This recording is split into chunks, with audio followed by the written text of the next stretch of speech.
أعوذ بالله من الشيطان اللعين الرجيم. بسم الله الرحمن الرحيم. الحمد لله رب العالمين،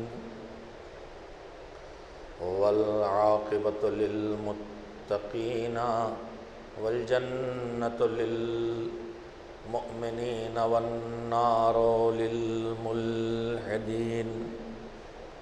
والصلاة والسلام على سيد الأنبياء والمرسلين، سيدنا ونبينا وشفيعنا أبي القاسم محمد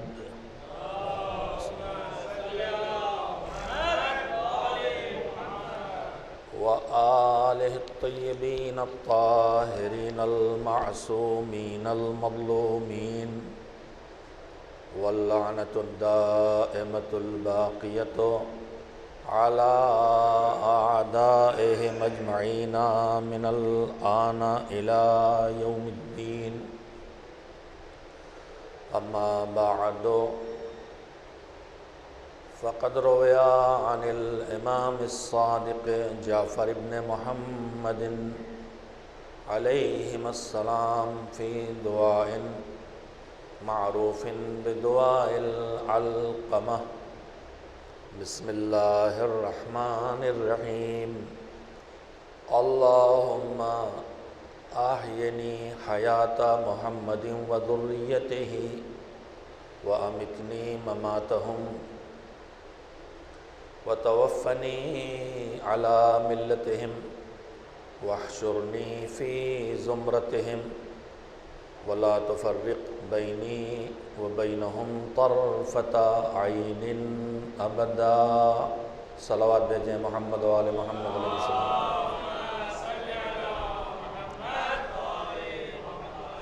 کربلا کیا چاہتی ہے؟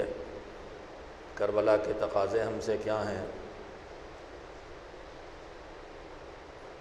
اس عنوان پر گفتگو کا سلسلہ گزشتہ شبوں سے پہلی محرم سے جاری ہے.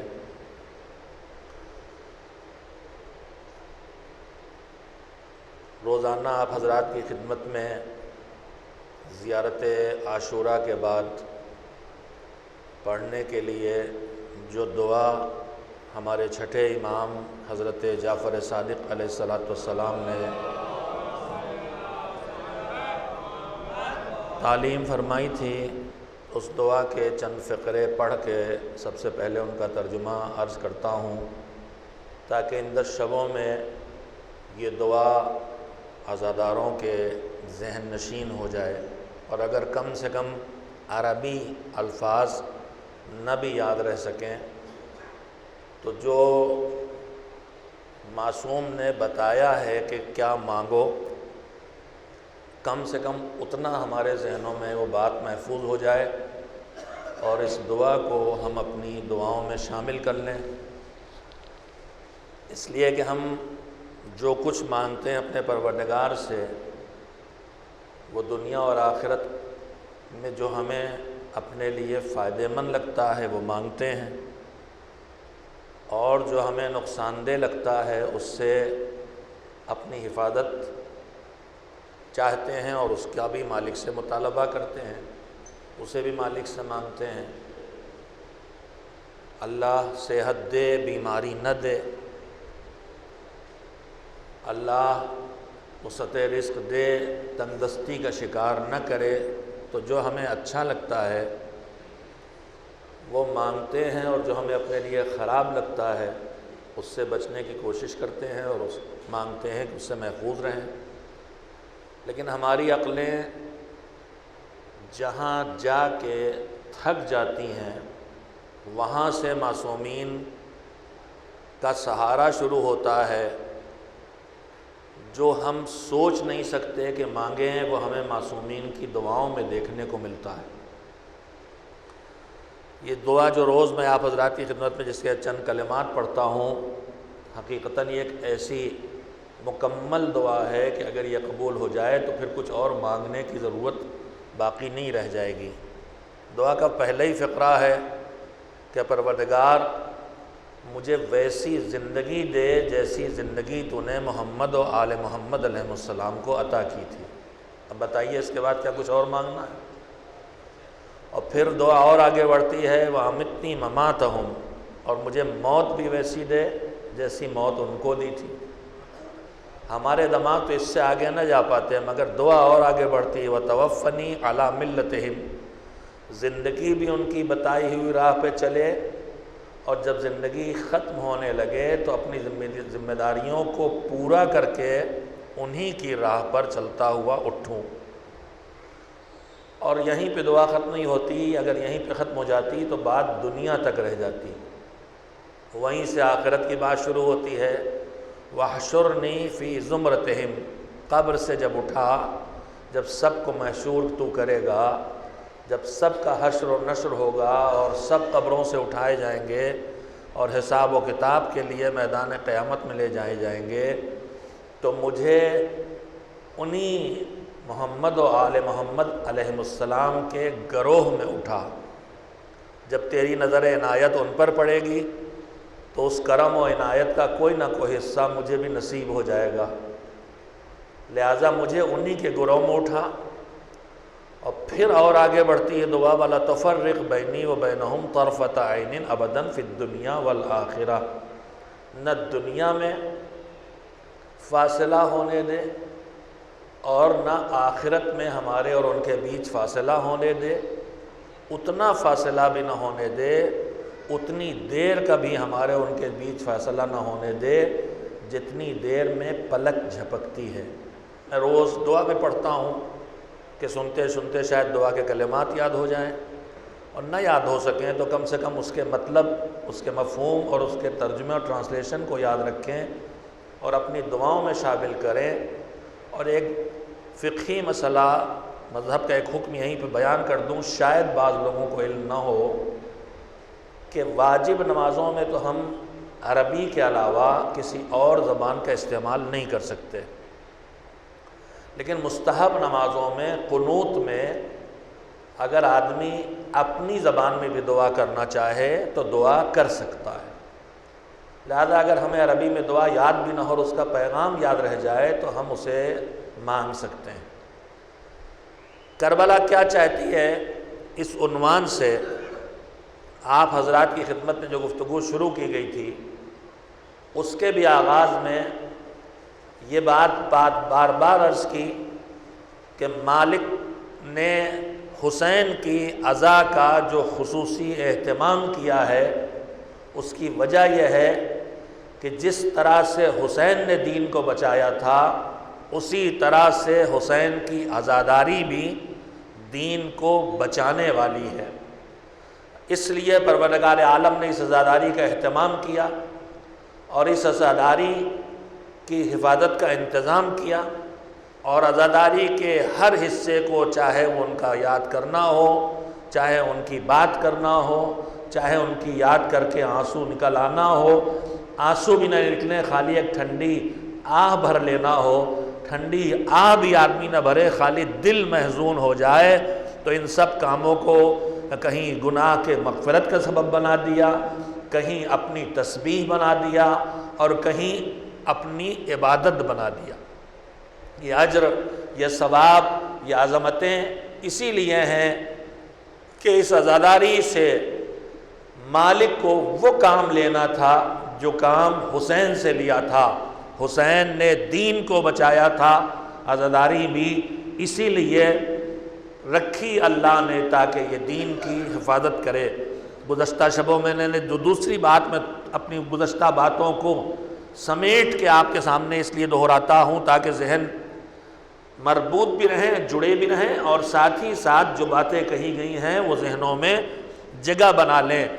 اس لیے کہ معصومین ہی کے حکم کے مطابق میں نے دوسری بات یہی کہی تھی کہ حسین کی عزاداری کا اتنا اہتمام کیا گیا کہ زندگی کے ان کاموں سے یاد حسین کو جوڑ دیا گیا جن کاموں کو انسان دن میں کئی بار کرنے پہ مجبور ہے، جب پانی پیو تو حسین کو یاد کرو، اکیلے ہو تو پانی بھی پیو تو حسین کو یاد کرو، اور حسین کو یاد کر کے ایک طرف ان پر سلام بھیجو اور دوسری طرف ان کے دشمنوں کے لیے بد دعا کرو لعنت کی شکل کے میں کہ پروردگار اپنی رحمتوں سے انہیں دور سے دور تر رکھتا جا۔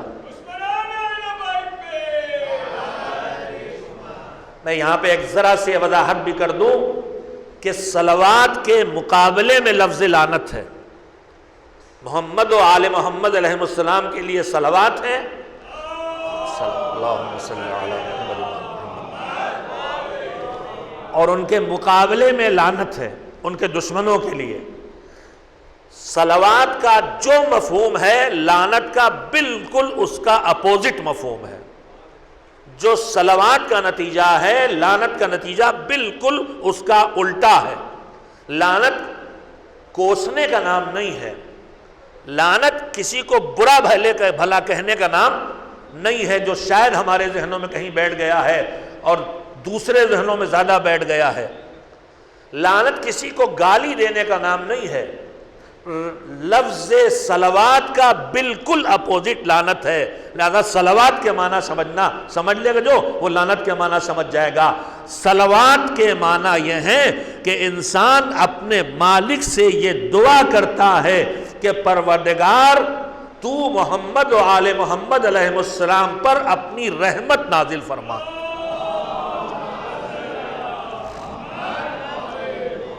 صلوات دعا ہے، لعنت بھی دعا ہے، مگر ہماری بول چال کی زبان میں ایک چیز ہوتی ہے دعا اور ایک چیز ہوتی ہے بد دعا۔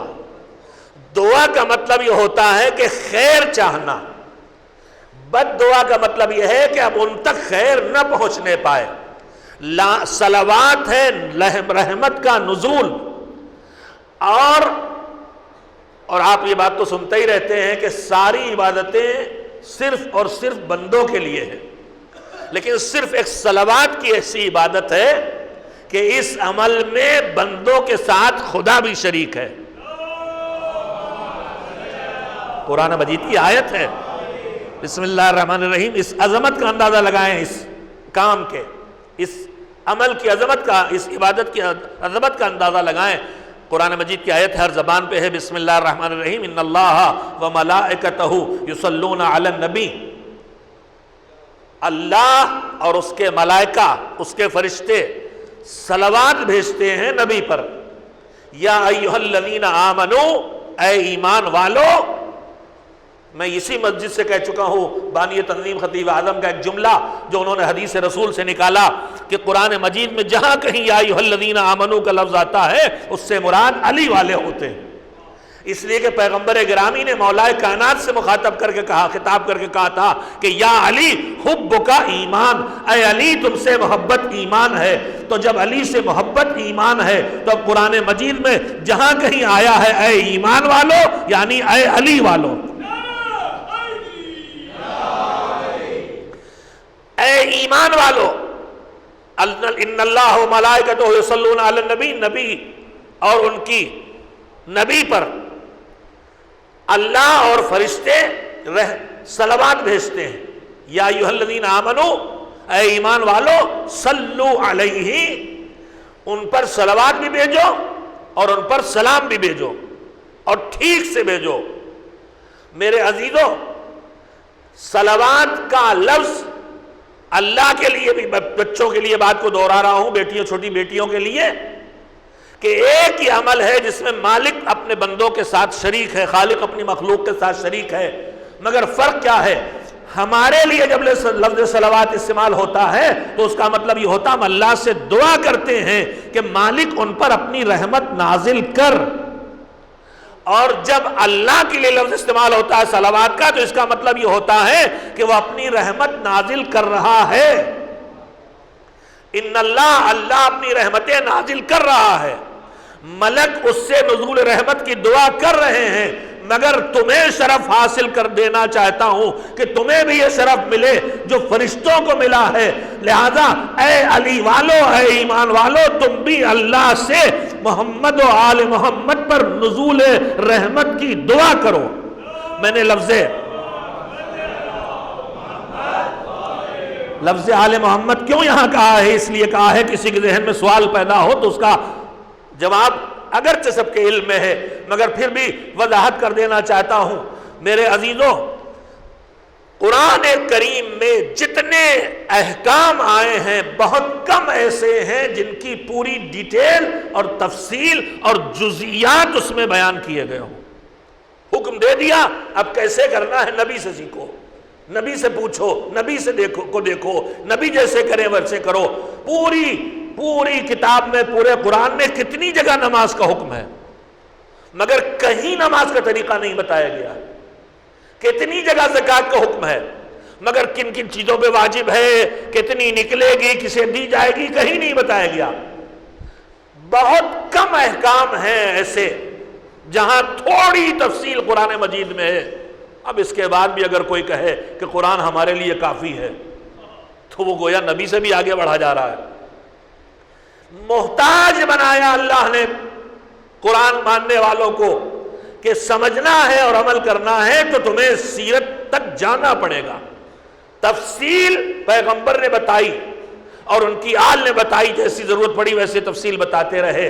تو صلوات کا حکم بھی قرآن میں ہے مگر اس کی تفسیر قرآن میں نہیں ہے تمہیں کیا کہنا ہے.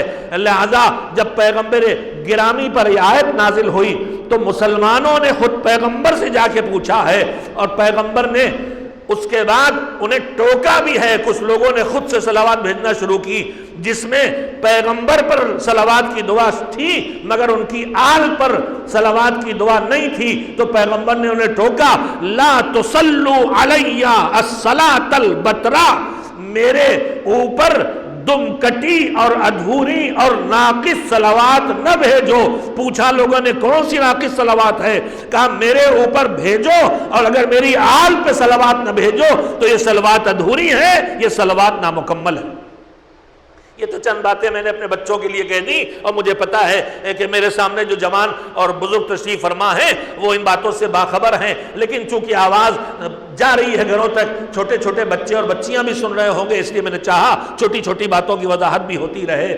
تو میں عرض یہ کر رہا تھا کہ صلوات کے مقابلے میں لعنت ہے. لعنت گالی دینے کا نام نہیں ہے، لعنت برا بھلا کہنے کا نام نہیں ہے، لعنت کوسنے کا نام نہیں ہے، لعنت اپنی طرف سے کسی خاص سزا کی ڈیمانڈ کا نام بھی نہیں ہے کہ ان کو یہ والی سزا دے دے، انہیں جہنم میں ڈال دے، انہیں آگ کی سزا دے دے.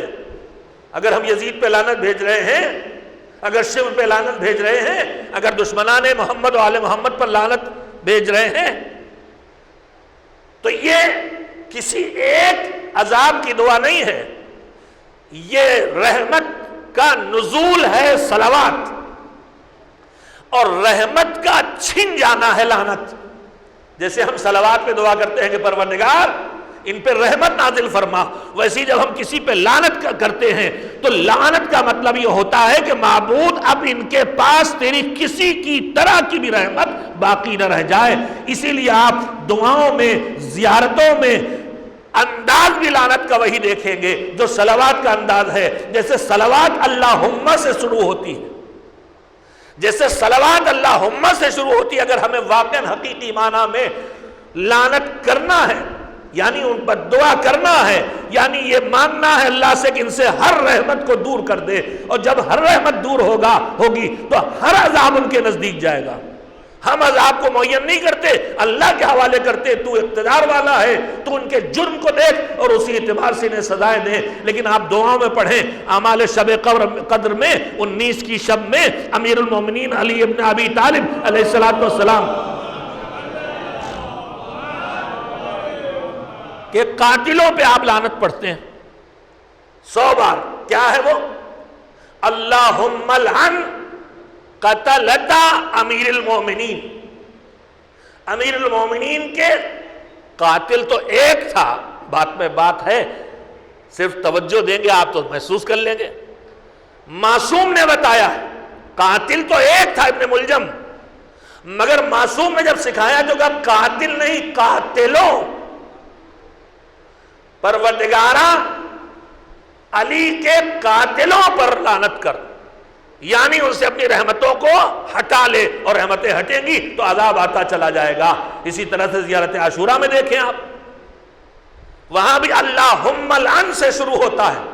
تو میں اپنے جوانوں کی خدمت میں عرض کرنا چاہتا تھا کہ جیسے صلوات ایک عبادت ہے ویسے لعنت بھی ایک عبادت ہے، اور جیسے صلوات میں پروردگار سے آدمی خطاب کر کے نزول رحمت کی دعا مانگتا ہے، اسی طرح سے لعنت کا سلیقہ بھی یہی ہے کہ اپنے مالک سے دعا کرے آدمی کہ جو ظالم ہیں، جو قاتل ہیں، جنہوں نے حسین کو چھوڑا، زیارت وارثہ میں تینوں قسمیں آپ پڑھتے ہیں، فلعن اللہ امتن قتلت کا، ولعن اللہ امتن ظلمت کا، ولعن اللہ امتن سمعت بذالک فرضیت بہ، جنہوں نے قتل کیا اللہ ان پر بھی لعنت کر، جنہوں نے ظلم کیا ان پہ بھی لعنت کر، جو اس ظلم و قتل پہ راضی ہیں ان پہ بھی لعنت کر۔ تو آپ دیکھیں گے کہ جو لہجہ ادھر ہے وہی لہجہ ادھر ہے، اس لیے کہ وہ بھی عبادت ہے اور یہ بھی عبادت ہے۔ ایک صلوات بھیجیں محمد و آل محمد۔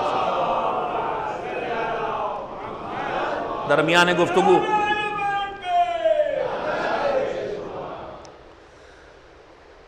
گفتگو بات آئی تھی، تھوڑا سا وقت زیادہ ہی لے لیا میں نے، اتنی وضاحت بہرحال ہو گئی۔ میرے عزیزوں میں بات یہاں سے شروع کی تھی کہ کربلا ہم سے کیا چاہتی ہے، آزاد اوروں سے کربلا کیا چاہتی ہے، ماتمیوں سے کربلا کیا چاہتی ہے، حسینیوں سے کربلا کیا چاہتی ہے، حسین اپنے غلاموں سے کیا چاہتے ہیں، زینب و ام کلثوم، رباب اور ام لیلہ اپنی کنیزوں سے کیا چاہتی ہیں۔ اس عنوان سے آپ کی خدمت میں گفتگو جاری ہے۔ میں نے پہلی بات یہ کہی تھی کہ کربلا ہم سے ایکا چاہتی ہے، کربلا ہم سے اتحاد چاہتی ہے، کربلا ہم سے یکجہتی چاہتی ہے، کربلا چاہتی ہمارے اندر کسی طرح کا انتشار پیدا نہ ہو، کربلا چاہتی ہمارے اندر کسی طرح کا افتراق پیدا نہ ہو۔ اور دوسری گزارش جس کا آغاز کل کیا تھا، جو بات مکمل نہیں کر سکا تھا، آج اس سلسلے میں تھوڑی سی گفتگو کرنا چاہتا ہوں۔ میں نے عرض کیا تھا کہ کربلا جو کچھ چاہتی ہے اس کو پہچاننے کے لیے ایک سلیقہ، ایک طریقہ، ایک معیار یہ بھی ہے کہ حسین نے کربلا میں کچھ کو بلایا تھا خاص کر کے، اور کچھ کو ہٹایا تھا اپنے پاس سے، واپس کیا تھا۔ وہ کون سی صفتیں تھیں جن کی بنیاد پہ حسین نے بلایا؟ وہ کربلا کی ڈیمانڈ ہے، حسین چاہتے ہیں تبھی تو بلا رہے ہیں، تو کربلا بھی وہی چاہتی ہے۔ اور وہ کون سی کمیاں تھیں، کون سے نقائص تھے، کون سے عیب تھے، کون سی خرابیاں تھیں جن کی بنیاد پر حسین نے اپنے پاس سے ہٹایا، تاکہ اس کو بھی ہم پہچان سکیں۔ کربلا چاہتی ہے کہ وہ خوبیاں ہوں جن پر حسین نے انتخاب کیا، اور وہ خرابیاں نہ ہوں جن پر حسین نے ہٹایا۔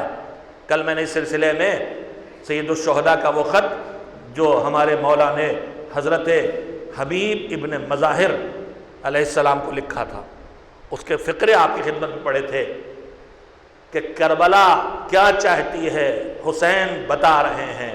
سب سے پہلا لفظ لکھا، من حسین ابن علی ابن ابی طالب الی الرجل الفقیہ حبیب ابن مظاہر۔ پہلا ہی لفظ لکھ دیا جس سے اپنی پسند بتا دی۔ کس کو بلایا حسین نے؟ جس کو لفظ فقیہ سے یاد کیا۔ ایک ذرا سی ایک بات اور آپ سے کہہ لوں تب اس لفظ کی ذرا سے وضاحت کروں کہ یہ ہے کیا۔ ہم سوچ لیں گے فوراً کہ فقیہ ہونا تو ہمارے بس کی بات نہیں، کربلا اگر ہم سے چاہتی ہے ہم فقیہ ہو جائیں تو یہ تو ہم سب کی بس کی بات نہیں ہے، میرے بس کی بات بھی نہیں، میں بھی فقیہ نہیں ہوں ان معنی میں جن معنی میں آج ہم اس لفظ کو سمجھتے ہیں۔ لیکن میں اس کی ذرا سے وضاحت کروں گا کہ وہ فقیہ جو حسین جس لفظ سے حبیب ابن مظاہر کو پکار رہے تھے اس سے کیا مراد تھی۔ لیکن اس سے پہلے ایک بات اور عرض کرنا چاہتا ہوں۔ میں نے پرسوں شاید آپ کی خدمت میں کہا تھا کہ ہم ہر وقت دعا کرتے ہیں یا لیتنا کننا معکم فنفوز معکم، کاش ہم آپ کے ساتھ ہوتے تو ہم آپ کے ساتھ کامیابیاں حاصل کرتے۔ حسین کے ساتھ ہونے کی ہماری جو تمنا ہے اس کو پورا کرنے کے لیے ہمیں اپنے اندر کچھ صفتیں پیدا کرنا ہوگی۔ اس کے لیے وہ تاریخ دیکھیں کہ کس نے حسین کا ساتھ دیا اور کس نے حسین کا ساتھ چھوڑا۔ حسین کا ساتھ نہ دینے والوں میں کچھ تو وہی ہیں جو امام کے ساتھ مدینے ہی سے ساتھ نہیں آئے، مشورے دیے، آپ مقابلے میں کوفے نہ جائیں، آپ جنگلوں میں چلے جائیں، اس طرح کے بہت مشورے دیے گئے، صلح کر لیں، مختلف مشورے دیے گئے، اور یہ سارے مشورے دینے والے گویا یہ اظہار کر رہے تھے کہ معاذ اللہ جتنے یہ سمجھدار ہیں معاذ اللہ اتنے حسین نہیں ہیں۔ یہ مشورے کیوں دے رہے تھے؟ انہیں حسین کی معرفت نہیں تھی، تو حسین کا ساتھ نہیں دیا، اور مولا نے جو فیصلہ کیا تھا اس فیصلے کے مخالف رائے دی۔ یہ رائے کس وجہ سے دی؟ اس لیے کہ ان کو امام کی معرفت نہیں تھی۔ اگر یہ امام کو پہچانتے ہوتے کہ امام ہیں، یہ جو فیصلہ کریں گے وہی صحیح ہوگا، تو پھر یہ مشورہ ہرگز نہ دیتے۔ یعنی پہلی چیز جو کربلا ہم سے چاہتی ہے وہ ہے امام کی معرفت، اور ان کی اس طرح سے کی پہچان کہ پھر ان کے کسی فیصلے پر ہمارے ذہنوں میں کوشچن نہ آئے، سوال نہ آئے۔ امام کی معرفت جتنی بڑھتی ہے، اگرچہ وقت بالکل نہیں ہے، لیکن بات کہتے کہتے کہیں سے کوئی بات ایسی ذہن میں آ جاتی ہے جو لگتا ہے کہ پہنچا دی جائے تو ذہنوں میں جگہ بنانے میں مددگار ہوگی، اور کوئی نئی بات بھی نہیں ہے۔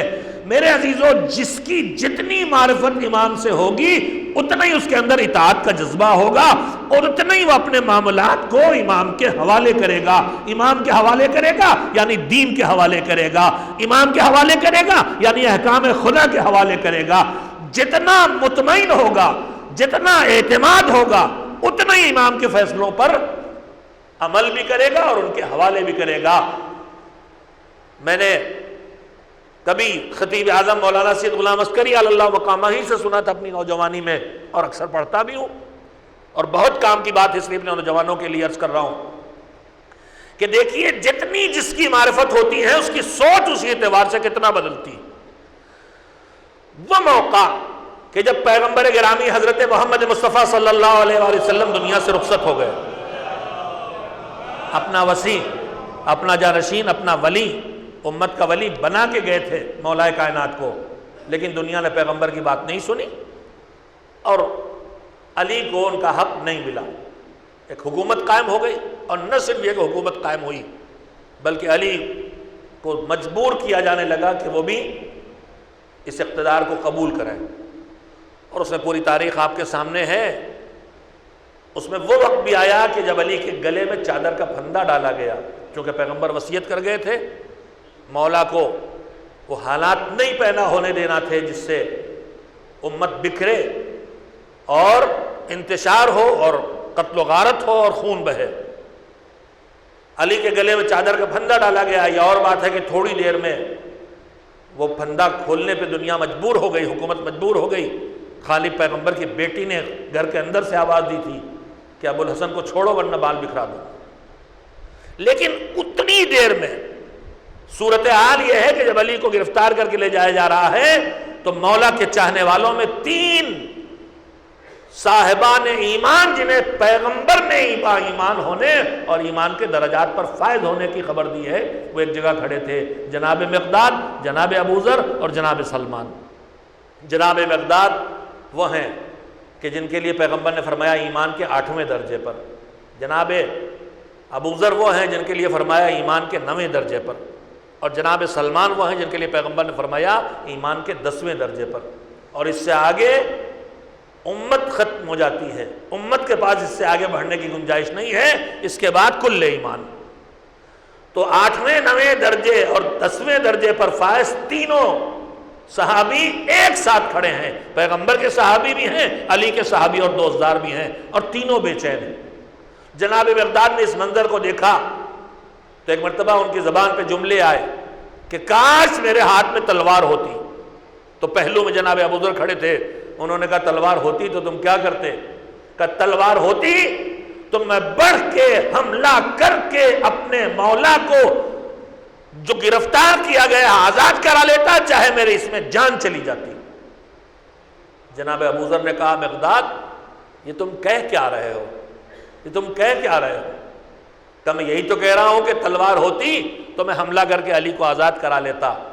تو مقداد نے کہا، ابو ذر نے کہا مقداد تم آخر کیا کہہ رہے ہو؟ اے مقداد کیا ہمارے مولا ہماری تمہاری تلوار کے محتاج ہے؟ ہمارا آقا ہماری تمہاری تلوار کا محتاج ہے کیا؟ اب دیکھیے وہ بھی معرفت والا ہے، وہ بھی ایمان والا ہے، اس کے دل میں محبت ہے، مگر ایمان کا 8واں درجہ ہے تو کہہ رہے ہیں جان دے دوں گا اگر ہاتھ میں تلوار آ جائے، علی کو چھڑا لوں گا۔ مگر جو 9ویں درجے والا وہ آگے بڑھ گیا، کہا ہماری تمہاری تلوار کی ان کو کہاں ضرورت ہے، ہماری تمہاری تلوار کی نے کہاں ضرورت، یہ ذرا سے بد دعا کر دے تو یہ سب کے سب فنا ہو جائیں گے۔ اب یہ اس سے اوپر کی بات ہو گئی، مگر یہاں پہ جناب ابو ذر رکے نہیں۔ اس کے بعد اگلا جملہ کہا مگر یہ بات سمجھ میں نہیں آتی کہ میرے مولا بد دعا کر کیوں نہیں رہے۔ بچے سے ہی یہ کہا کہ بات سمجھ میں نہیں آتی کہ میرے مولا بد دعا کر کیوں نہیں رہے ہیں۔ 10ویں درجے والے جناب سلمان بولے ابو ذر تم نے بھی تو انصاف کی بات نہیں کہی، کہ میں نے کیا کہہ دیا، میں یہی تو کہہ رہا ہوں کہ بد دعا کر دیں تو یہ سب فنا ہو جائیں گے، مگر یہ سمجھ نہیں آ رہا ہے کہ مولا بد دعا کر کیوں نہیں رہے۔ سنیے جس کے لیے میں نے واقعہ آپ کے سامنے دہرایا ہے، آپ کا سنا ہوا ہے۔ جناب سلمان جو 10ویں درجے پر ایمان کے ہیں، معرفت کے اعلیٰ ترین درجات میں ہیں، امامت کو اچھی طرح پہچانتے ہیں، انہوں نے کیا کہا کہ ابو ذر بے شک ہمارا مولا بد دعا کر دے تو یہ سب فنا ہو جائیں گے، مگر تم یہ جو کہہ رہے ہو کہ یہ سمجھ میں نہیں آتا کہ علی بد دعا کیوں نہیں کر رہے ہیں، تو یہ کہنے والے تم ہو کون کہ علی بد دعا کیوں نہیں کر رہے؟ یہ کہنے والے ہم تم ہیں کون؟ علی ہے ہمارے امام، وہ جو فیصلہ کریں وہی صحیح فیصلہ ہے۔ تو میرے عزیزوں جتنی معرفت بڑھتی ہے اتنی اطاعت کا جذبہ بڑھتا چلا جاتا ہے، اور جت کی معرفت جتنی زیادہ ہوگی بے چون و چرا بغیر کوشچن کے آگے بڑھ کے باتوں کو قبول کرتا چلا جائے گا۔ کربلا والوں کی معرفت اسی اعلیٰ منزل پر ہے کہ جتنے بھی فیصلے حسین کرتے جا رہے ہیں کسی پر کیوں کا کوئی سوال کہیں سے نہیں اٹھ رہا ہے۔ آج کربلا کا تقاضا ہم سے یہی ہے، تم حسینی ہو تو جب تمہیں یقین ہو جائے کہ یہ دین ہے، یہ مذہب ہے، یہ حکم خدا ہے، یہ حکم مولا ہے، تو بحثوں میں نہ پڑو، آنکھیں بند کر کے اسے قبول کرتے چلے جاؤ۔ یہی کربلائی ہونے کا ثبوت ہے۔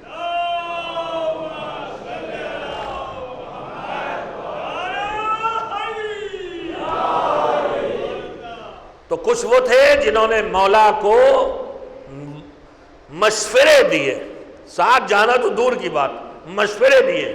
کچھ وہ تھے جو مکے تک ساتھ آئے، کچھ وہ تھے جو کربلا تک ساتھ آئے۔ میں نے بھی پہلی بار مجھے بھی پہلی بار پڑھنے کو ملا، آدمی زندگی بھر جاہل رہتا ہے، اپنی جہالت کو کم کرتا ہے۔ پہلی بار مجھے شب عاشور تک لوگ چلے گئے، یہ پڑھا تھا میں نے، صبح عاشور بھی چھوڑ کے گئے ہیں، یہ بھی مجھے پڑھنے کو ملا تھا، مگر یہ بالکل ابھی پڑھا ہے میں نے۔ حسین کے ساتھ نہیں آئے، حسین کو مکے میں چھوڑ دیا، حسین کو راہ جب مکے سے نکلے ہیں کوفے کے لیے تو لوگ آتے رہے چھوڑتے رہے، ساتھ آتے رہے جاتے رہے، آتے رہے جاتے رہے۔ 2 محرم کو جب مولا آئے تو کافی تعداد تھی، لیکن دھیرے دھیرے جیسے جیسے حالات بگڑتے گئے لوگ چھوڑ کے جاتے رہے۔ یہ حسین کو جو چھوڑ کے جانے والے ہیں کہاں کہاں تک چھوڑا انہوں نے، مجھے پڑھنے کو ملا، صبح عاشور تک تو چھوڑا ہے، لیکن مجھے پڑھنے کو ملا کہ چھوڑنے والوں میں ایک شخص کا نام ہے ضحاک ابن عبداللہ مشرقی۔ اس نے مولا کو کب چھوڑا؟ مولا کو ضحاک ابن عبداللہ مشرقی نے کب چھوڑا؟ صبح عاشور کی جنگ میں شامل، ظہر تک شامل، زخمی بھی ہوئے، خون بھی بہا، امام نے دعا بھی دی، اور دعا کے فقرہ تھا کہ تمہیں سست نہ ہو، تم ہمارے جنگ، ہمارے دفاع، ہمارے ڈیفنس میں تمہارے اوپر سستی طاری نہ ہو۔ امام وہ آثار دیکھ رہے تھے۔ نماز ظہرین جو واقعاً بہت خطرناک صورتحال تھی، وہ بھی ضحاک نے امام کے ساتھ پڑھی۔ اس کے بعد جو تھوڑے سے اصحاب بچے تھے، جب وہ سب شہید ہو گئے، تب ضحاک امام کے پاس آئے، زخمی بھی ہے، خون بھی بہہ چکا ہے، صبح سے لڑ بھی رہے ہیں، جہاد بھی کیا ہے۔ اتنا آگے بڑھ جانے کے بعد بھی دیکھو واپس ہو جانے کا خطرہ ہے۔ اب اس کے بعد وہ امام کے پاس آئے۔ میں نے یہ بات خود بھی میں چونک کے رہ گیا جب میں نے پڑھا کہ مالک ہم سب کی حفاظت کر، محبت ہمارے دلوں میں دی ہے تو نے، آزادار ہیں ہم، مگر کتنا خطرہ ہے کہ قسمت کون آدمی کس وجہ سے بگڑ جائے، کس وجہ سے گمراہ ہو جائے، کون چیز اسے اس راستے سے کھینچ لے جائے۔ جب کربلا میں 4/4 دن پیاس کا ہے، وہ بھوک بھی برداشت کی، وہ پیاس بھی برداشت کی، صبح سے لڑے بھی، جان کو خطرے میں ڈالا، مارے جا سکتے تھے، نہ جانے کتنے تیر کھائے، کتنے نیزے کھائے، کتنی تلواروں کے زخم کھائے، زخمی بھی، خون بھی بہ رہا، اتنا لڑے ہیں کہ امام دعا بھی دے رہے ہیں۔ لیکن جب اصحاب حسین ختم ہو گئے تو ضحاک آئے اور آ کے امام کے پاس کہا کہ مولا آپ کو یاد ہے کہ آپ کی بیعت میں نے کس شرط پہ کی تھی؟ بھئی یہیں سے اسی لفظ سے سمجھ میں آ گیا کہ اسے معرفت نہیں امام کی۔ اگر امام کو پہچانتا ہو کہ نمائندہ الہی ہے، یہ کوئی فیصلہ اپنی طرف سے کرتا ہی نہیں ہے، جو فیصلہ ہے خدا کی طرف سے ہوتا ہے، تو پھر ان سے شرط نہیں رکھیں گے۔ آپ کی بیعت میں نے کس شرط پہ کی تھی؟ مولانا کہا مجھے یاد ہے، کہ میں نے آپ کی بیعت اس شرط پہ کی تھی کہ آپ کے ساتھ جب تک لڑنے والے رہیں گے اور میرا جنگ کرنا بھی آپ کی مدد کرے گا، اس وقت تک میں آپ کے ساتھ رہوں گا، لیکن اب میرا لڑنا آپ کی کوئی مدد کرنے والا نہیں، آپ کے سارے مجاہد شہید ہو چکے ہیں، مارے جا چکے ہیں، میرا اب لڑنا کوئی فائدہ نہیں اس کا۔ مولا آپ کو یاد ہے؟ مولانا کہا مجھے یاد ہے، اور میں نے جو شرط تم نے رکھی تھی اس سے سنا تھا۔ اس کے بعد انہوں نے عذر کیا، کہا ایک تو میرے لڑنے سے آپ کو کوئی فائدہ نہیں، کبھی کبھی ہم بھی یہ دیکھتے ہیں کہ اکیلے میرے کرنے سے کیا ہونے والا ہے، اکیلے میرے کرنے سے کیا ہونے والا ہے۔ یہ حسینی کا مزاج نہیں ہو سکتا ہے۔ حسینی یہ نہیں دیکھے گا کہ میرے عمل کا نتیجہ نکلے گا کہ نہیں، وہ خالی یہ دیکھے گا کہ میری ڈیوٹی کیا ہے۔ کہ مولا اکیلے مجھ سے کچھ ہونے والا نہیں، آپ کے سارے ساتھی شہید ہو گئے، اور میں آپ کے لیے لڑوں بھی تو آپ کو کچھ ملنے والا نہیں، مجھ سے کچھ ہونے والا نہیں۔ اور اس کے بعد 2 عذر اور کیے، کہ مولا ایک تو میں عیالدار آدمی ہوں، گھر والوں اور بچوں کی میرے اوپر ذمہ داری ہے، اور دوسرے میرے اوپر کچھ لوگوں کے قرض ہے۔ یہ عذر تراشی ہے امام کے سامنے۔ امام نے کہا میں نے بیعت اٹھا لی، تو جا سکتا ہے، مگر یہ بتا کہ تو جائے گا کیسے ان دشمنوں کے درمیان سے؟ اب دیکھیے پہلے سے کمزوری، کہا وہ میں نے انتظام کر رکھا ہے۔ کہا کیا انتظام کیا ہے؟ کہا میں نے پیچھے خیموں میں اپنے گھوڑے کو چھپا رکھا ہے، اور اسی لیے میں نے گھوڑے پہ بیٹھ کے جنگ نہیں کی تھی، میں پیدل لڑا۔ یعنی دماغ پہلے ہی سے کمزور ہے، فکر پہلے ہی سے کمزور ہے میرے عزیزوں۔ اسی لیے بار بار کہہ رہا ہوں، کربلا معرفت چاہتی ہے، کربلا اعتماد چاہتی ہے۔ پہلے اپنے دل و دماغ کو مذہب کے بارے میں مطمئن کرو کہ پھر فرار کی کوئی گنجائش باقی نہ رہ جائے۔ یہ ان کی سوچ پہلے سے کمزور تھی۔ کہ میں نے گھوڑے کو چھپا رکھا، امام نے کہا جاؤ۔ گھوڑے بیٹھے اور فرار کر گئے اور جان بچا لی۔ ایسے اس کے علاوہ اور واقعات ہیں جن کو جیسے امام نے بلایا ہے، بلانے پہ خط لکھنے پہ لوگ آ گئے، لیکن اسی تاریخ نے وہ بھی دیکھنے میں، آپ سوچ رہے ہو میں یہ واقعات کیوں سنا رہا ہوں؟ میں اس لیے سنا رہا ہوں، میں نے خود جو خطرہ محسوس کیا کہ آدمی دین و مذہب میں کتنا ہی آگے چلا جائے، مگر کہیں کوئی کمزوری اگر ایمان کی ہے، اعتماد کی ہے، معرفت کی ہے، علم کی ہے، تو وہ کمزوری، اور کہیں اگر دنیا کی محبت قبضہ کیے۔ عبید اللہ ابن حر کوفے کے بڑے لوگوں میں ہے، صاحب اقتدار بھی، ریاست والا بھی، پیسے والا بھی۔ امام خود ان کے پاس گئے اور کہا میری مدد کرو۔ انہوں نے عذر تراشیاں کی اور اس کے بعد کہا کہ یہ میرا گھوڑا بڑا زبردست ہے اور یہ میری تلوار بڑی زبردست ہے اور میں خود تو نہیں آ سکتا ہوں، آپ کو یہ دیا۔ تو امام نے کہا نہیں، مجھے تیری ان باتوں کی ضرورت نہیں، چیزوں کی ضرورت نہیں۔ تو میں یہ تاریخ کے چھوٹی چھوٹی جھلکیاں اپنے جوانوں اور بچوں اور عزاداروں کے سامنے اس لیے رکھ رہا ہوں کہ ہر لمحے ہمیں چوکنا رہنا چاہیے۔ ایک طرف معرفت کی کمی، اعتماد کی کمی، ایمان کی کمی دکھائی دے رہی ہے جو پیچھے لے کے آئی ہے، اور دوسری طرف جو چیز دکھائی دے رہی ہے وہ ہے فکر دنیا، دنیا کی زندگی، دنیا کی نعمت، دنیا کی محبت۔ کہیں اولاد کی محبت ہے، کہیں پیسے کی محبت ہے، کہیں عزت کی محبت ہے، کہیں اقتدار کی محبت ہے۔ ابن سعد حسین کو پوری طرح پہچانتا تھا، روز سنتے ہیں آپ۔ جب اسے ابن زیاد نے کہا کہ رے کی حکومت تب ملے گی جب تو حسین کو قتل کرے گا، اس نے انکار کیا، مہلت مانگی، مشورہ کیا، سب نے کہا یہ نہ کر، کسی کی نہیں سنی، شعر پڑھتا ہوا گیا کہ میں نے وہ فیصلہ کیا ہے جس کے بعد مجھے یقین ہے کہ میری آخرت جائے گی۔ مگر کون چیز اس پورے یقین کے ساتھ، آخرت کا اسے یقین ہے، آخرت کا اسے یقین ہے، اور یہ بھی یقین ہے کہ حسین سے لڑ کے آخرت برباد ہونے والی ہے، مگر اس یقین کے باوجود اسے حسین کا قاتل کس چیز میں بنایا؟ پاور اور اقتدار کی خواہش نے۔ زرار کو ابھی آپ نے سنا کون چیز لے کے گئی؟ گھر والے ہیں، گھر والوں کی محبت نے، معاملات باقی ہیں، کاروبار کی فکر نے۔ عمر سعد کو کس چیز نے حسین کا قاتل بنایا؟ اقتدار اور پاور پر قبضے کی فکر نے۔ تو میرے عزیزو، اتنی دیر میں نے آپ کی خدمت میں جو گزارش کی ہے اس کا خلاصہ یہ ہے، کربلا کہہ رہی ہے ایک طرف معرفت بڑھاؤ، معرفت بڑھانا ہے تو علم بڑھاؤ، پڑھو، سمجھو، سنے سنائے پہ نہ چلو، جذباتی نہ بنو، علم حاصل کرو، معرفت حاصل کرو، معرفت سے ایمان اور اعتماد بڑھے گا۔ اور دوسری طرف کہہ رہی ہے کربلا کہ علم کے ساتھ، معرفت کے ساتھ، ایمان کے ساتھ، ان پر اعتماد کے ساتھ، اس کے ساتھ ساتھ محبت دنیا سے خود کو بچاؤ۔ کہیں نام کی لالچ، کہیں تعریف کی لالچ، کہیں پیسے کی لالچ، کہیں پاور کی لالچ تمہیں کھینچ نہ لے جائے۔ دیکھو کیا کیا ہوا ہے، دیکھو کون کون گیا۔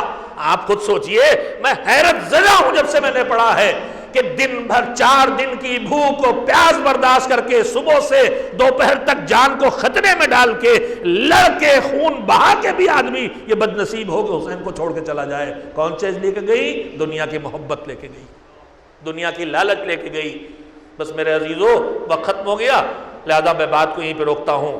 کربلا ہم سے کہہ رہی ہے، کربلا چونکہ محرم کی تاریخیں آگے بڑھ رہی ہیں اور عزادار جس میں ایک خود میں بھی شامل ہوں، ہم سب کے دل بے چین ہیں اور مصیبتوں کا ذکر کرنے اور سننے اور رونے کا لیے سب کا دل چاہتا ہے۔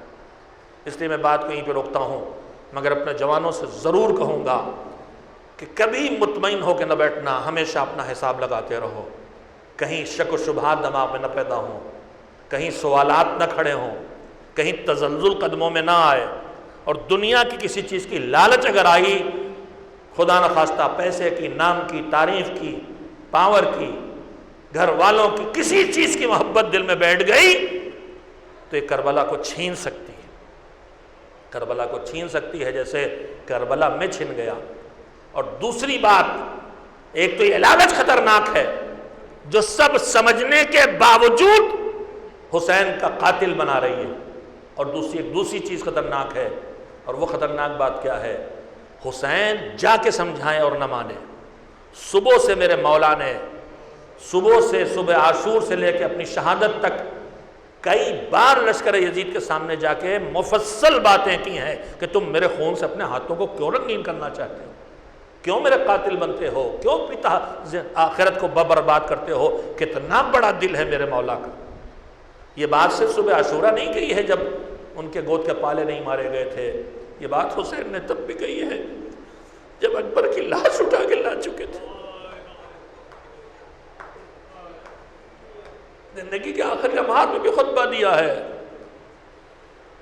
حسین بات کر رہے ہیں اور کوئی سننے والا نہیں، مسلسل صبح سے ہی جواب ملتا، تم کیا کہہ رہے ہو ہماری سمجھ میں نہیں آ رہا ہے، تم کیا کہہ رہے ہو ہماری سمجھ میں نہیں آ رہا۔ یہ ضحاک جس کا میں نے واقعہ سنا ہے، اسی نام کا ایک اور یزیدی سپاہی ہے جو لشکر یزید میں ہے، اس نے صبح عاشور کے تھوڑی دیر کے بعد جب امام نے گفتگو کی اس نے یہی کہا تھا،